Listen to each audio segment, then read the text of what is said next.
At 6:30 on the 21st of June, 1922, when Count Alexander Ilyich Rostov was escorted through the gates of the Kremlin onto Red Square, it was glorious and cool. Drawing his shoulders back without breaking stride, the Count inhaled the air like one fresh from a swim. The sky was the very blue that the cupolas of St. Basil's had been painted for. Their pinks, greens, and golds shimmered as if it were the sole purpose of a religion to cheer its divinity. Even the Bolshevik girls conversing before the windows of the State Department store seemed dressed to celebrate the last days of spring.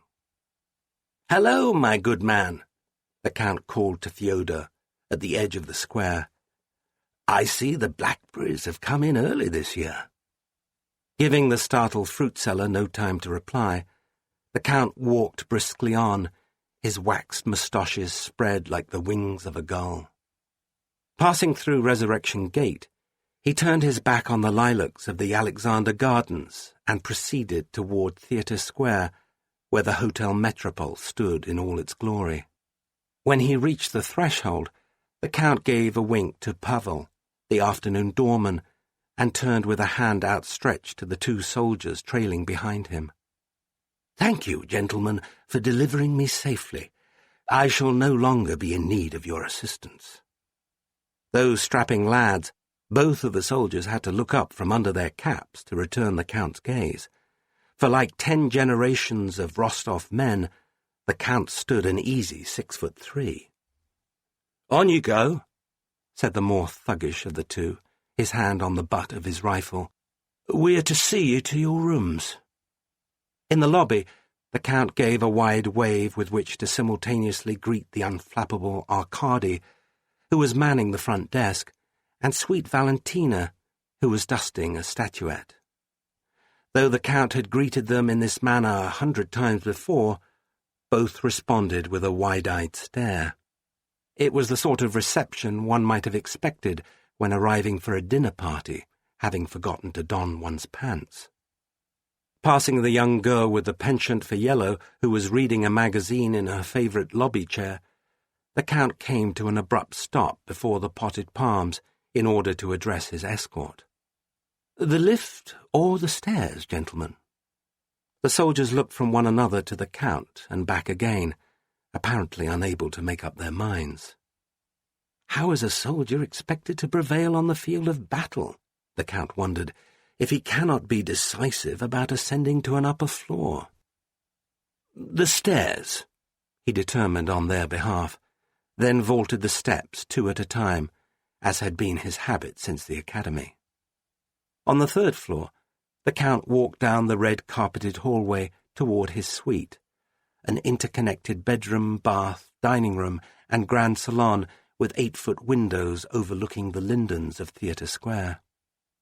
And there the rudeness of the day awaited. For before the flung-open doors of his rooms stood a captain of the guards with Pasha and Petya, the hotel's bellhops. The 2 young men met the Count's gaze with looks of embarrassment, having clearly been conscripted into some duty they found distasteful. The Count addressed the officer. "What is the meaning of this, Captain?"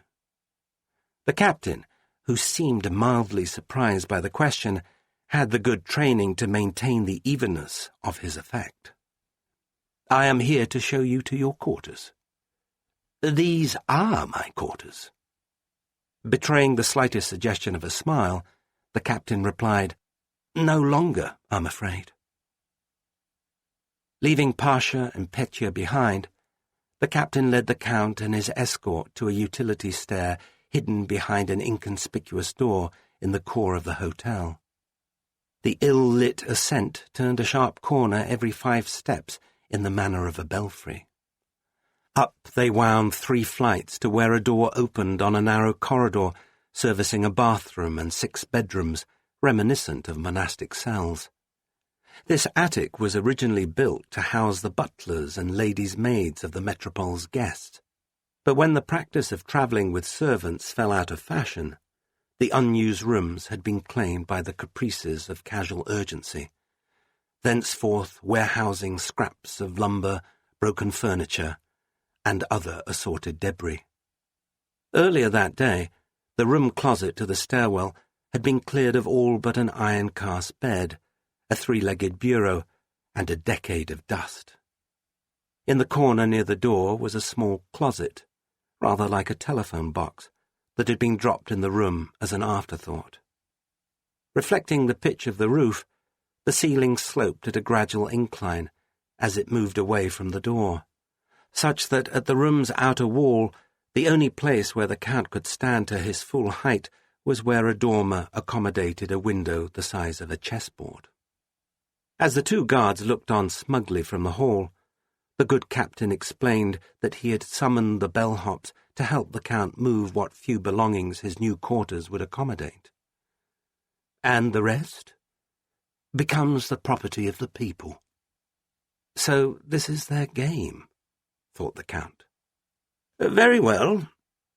Back down the belfry he skipped as the guards hurried behind him, their rifles clacking against the wall.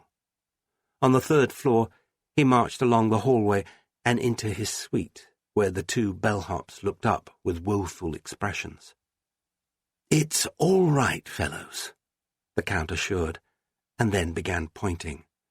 "This, that, those, all the books.